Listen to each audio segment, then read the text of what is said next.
नारद जी बड़े प्रसन्न हैं महाराज, बड़े खुश हैं। उन्होंने सोचा कि आज हमें स्वयं भगवान का रूप मिल गया है। अब कन्या सबसे पहले हमारे ही वरमाला डालेगी, किसी को वो स्वीकार नहीं करेगी। बड़े प्रसन्न होकर के जा रहे होते महाराज, तभी रास्ते में भगवान भोलेनाथ के गढ़ में जाते हैं, नंदी और भृंगी। जब दोनों गढ़ मिले महाराज, वो नारद जी को देख करके हंसने लगते हैं। जब बहुत ज्यादा हंसने लगते हैं तो नारद जी कहते हैं, तुम लोग मुझ पर क्यों हंस रहे हो? तो दोनों गढ़ कहते हैं कि नारद जी अपनी शक्ल कम से कम आईने में देखिए जाकर के। तो कहते हमारी शक्ल में क्या कमी है? आज भगवान ने स्वयं हमें अपना स्वरूप प्रदान कर दिया है। तो कहते हैं कि आपको आईना नहीं मिलेगा इस समय। वहीं पे एक जल भरा हुआ था, बोले इस जल में अपनी शक्ल को देख लीजिए। और जैसे देखते क्या महाराज, नारद जी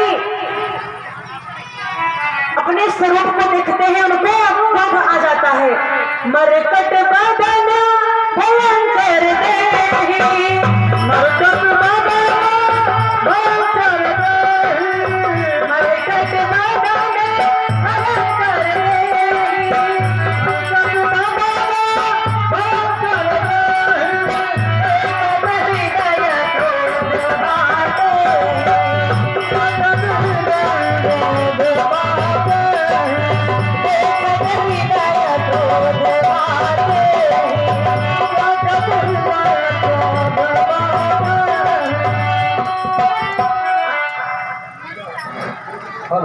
मरकट बदन भयंकर देहि। उनको क्रोध आ जाता है महाराज, और वो भगवान को श्राप दे देते हैं महाराज। दई हो श्राप के मरी हो जाई, जगत मोर उपहास कराई। भगवान ने सारी लीला की थी महाराज। भगवान वो कन्या तुरंत आकर के भगवान को वरमाला पहनाती है, और भगवान उस कन्या स्वयं माता लक्ष्मी जी थी, और अपने बैकुंठ लोक को चले जाते हैं महाराज।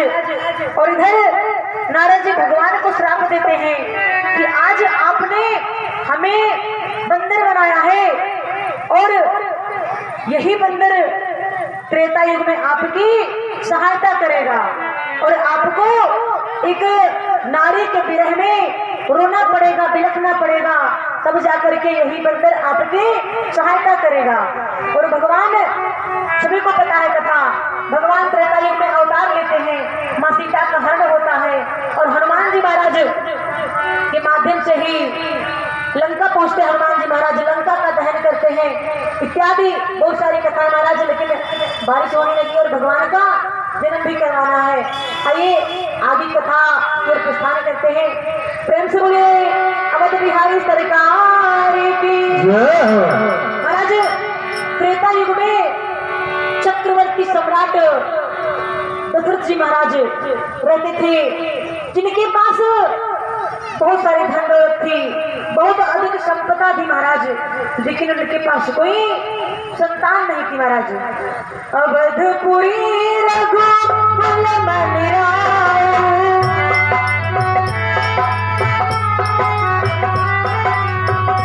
अवधपुरी रघुकुल मन राय,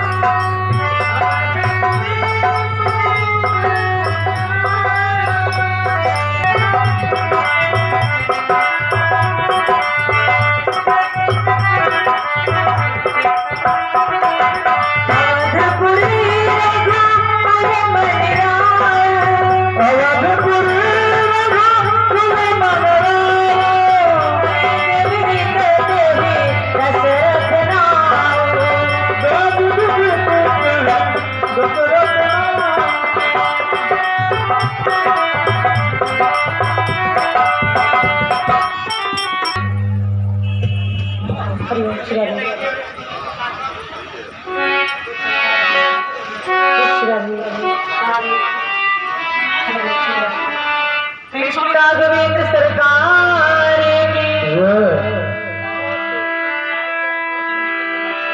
कुछ देर करंट में चला तो भैया वोल्टेज नहीं मिल रहा है।